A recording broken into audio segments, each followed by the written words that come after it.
back to Jordan's Books. I'm your host, Jordan. Today we are going to continue reading Harry Potter and the Sorcerer's Stone. This is a different Harry Potter book that I got, and it has smaller print, so I'm going to start off on a different page. The page number is page number 80. I was trying to find out how to curse Dudley. I'm not saying that's not a good idea, but you're not to use magic in the Muggle world except in very special circumstances," said Hagrid. And anyway, you can't work any of them curses yet.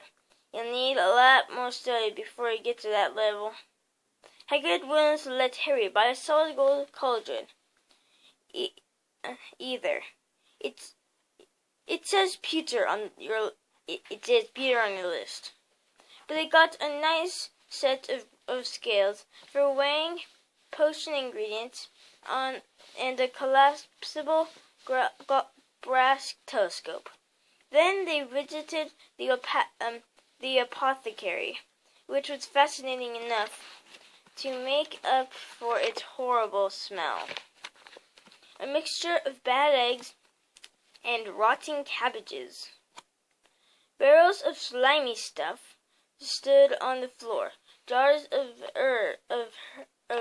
herbs, dried roots, and bright powders lined the walls. Bundles of feathers, strings of fangs, and snarled claws hung from the ceiling, while Hagrid asked the man behind the counter for a supply of some basic potion ingredients for Harry. Harry himself examined several unicorn horns of 21 gallons each and minuscule, glittery black beetle eyes. 5 nuts for a scoop. Outside the apothecary, Hagrid checked Harry's list again. "Just a wand left. Oh yeah, and I still haven't got you a birthday present." Harry felt himself go red. "You don't have to." "I know I don't have to. Tell you what, I'll get your animal. Not a toad. Oh, toads went out of fashion years ago. It'd be laughed at. And I don't like cats. They make me sneeze. I'll get you an owl. All the kids want owls. They're dead useful. Carry your mail and everything." 20 minutes later, they left Aelop's Owl Emporium, which had been dark and full of rustling and flickering, jewel-bright eyes. Harry now carried a large cage that held a beautiful snowy owl, fast asleep with her head under her wing. He couldn't stop stammering his thanks, sounding just like Professor Quirrell. Don't mention it," said Hagrid gruffly. "They'll expect you've had a lot of presents from them Dursleys. Just Ollivanders left now. Only place for wands, Ollivanders. And you gotta have the best wand." A magic wand. This is what Harry had been really looking forward to. The last shop was narrow and shabby. Peeling gold letters over the door read Ollivanders, makers of fine wands since 382 BC. A single wand lay on a faded purple cushion in a dusty window. A tinkling bell rang somewhere in the depths of the shop as they stepped inside. It was a tiny place, empty except for a single spindly chair that Hagrid sat on to wait. Harry felt strangely as though he'd entered a very strict library. He swallowed a lot of new questions that just occurred to him, and looked instead at the thousands of narrow boxes piled neatly right up to the ceiling. For some reason, the back of his neck prickled. The very dust and silence in here seemed to tingle with some secret magic. "Good afternoon," said a soft voice. Harry jumped. Hagrid must have jumped too, because there was a loud crunching, and he got quickly off the spiny chair. An old man was standing before them, his wide, pale eyes shining like moons through the gloom of the shop. "Hello," said Harry awkwardly. "Ah, yes," said the man. Yes, I thought I'd be seeing you soon, Harry Potter. It wasn't a question. You have your mother's eyes.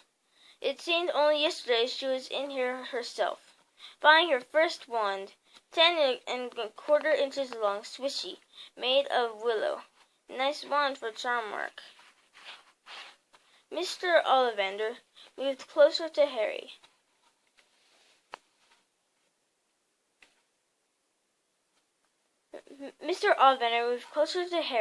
Harry wished he would blink. Those silvery eyes were a bit creepy.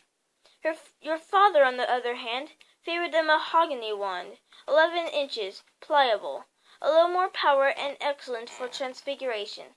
Well, I'll say your father favourite. It's really the wand that chooses the wizard, of course. Mr. Ollivander had come so close that he and Harry were almost nose to nose. Harry could see himself reflected in those misty eyes. "And that's where—" Mr. Ollivander touched a lightning scar on Harry's forehead with a long white finger. "I'm sorry to say I sold the one that did it," he said softly. 13 1/2 inches. Powerful one, very powerful. And in the wrong hands, well, if I'd known what that one was going out into the world to do." He shook his head, and then, to his relief, spied Hagrid. Rubus Hagrid! How nice to see you again! Oh, 16 inches, rather bendy, wasn't it?" "It was, sir. Yes," said Hagrid. "Good one, that one. But I suppose they snapped it in half when you got expelled," said Mr. Ollivander, suddenly stern. Yes, they did, yes," said Hagrid, shuffling his feet. "I've still got the pieces, though," he added brightly. "But you don't use them?" said Mr. Ollivander sharply. "Oh, no, sir," said Hagrid quickly. Harry noticed he gripped his pink umbrella very tightly as he spoke. Said Mr. Ollivander, giving Hagrid a piercing look. "Well, now, Mr. Potter, let me see." He pulled out a long tape measure with silver markings out of his pocket. "Which is your wand arm?" Well, I'm right-handed." "Hold up," said Harry. "Hold out your arm. That's it." He measured Harry from shoulder to finger, then wrist to elbow, shoulder to floor, knee to armpit, and round his head. As he measured, he said, "Every Ollivander wand has a core of a powerful magic substance, Mr. Potter. We use unicorn hairs, phoenix tail feathers, and the heartstrings of dragons. No two Ollivander wands are the same, just as no two unicorns, dragons, or phoenixes are quite the same. And of course you will never get such good results with another wizard's wand." Harry suddenly realized that the tape measure, which was measuring between his nostrils, was doing this on its own. Mr. Ollivander was flitting around the shelves, taking down boxes. "That will do," he said, and the tape measure crumpled into a heap on the floor. "Right then, Mr. Potter, try this one. Beechwood and dragon heartstring, 9 inches, nice and flexible. Just take it and give it a wave." Harry took the wand and, feeling foolish, waved it around a bit. But Mr. Ollivander snatched it out of his hand almost at once. "Maple and phoenix feather, 7 inches, quite whippy. Try." Harry tried, but he had hardly raised the wand when it too was snatched back by Mr. Ollivander. No. Here, ebony and unicorn hair, 8 1/2 inches. Springy. Go on, try it out." Harry tried and tried. He had no idea what Mr. Ollivander was waiting for. The pile of tried wands was mounting higher and higher on the spindly chair. But the more wands Mr. Ollivander pulled from the shelves, the happier he seemed to become. Tricky customer, eh? Not to worry, we'll find a perfect match here somewhere. I wonder, now, yes, why not? Unusual combination. Holly and phoenix feathers, 11 inches, nice and supple. Harry took the wand, and he felt a sudden warmth in his fingers.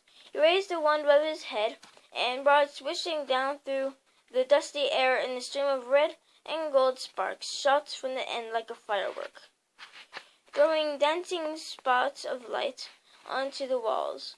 Hagrid whooped and clapped, and Mr. Ollivander cried, "Oh, bravo! Yes, indeed! Oh, very good!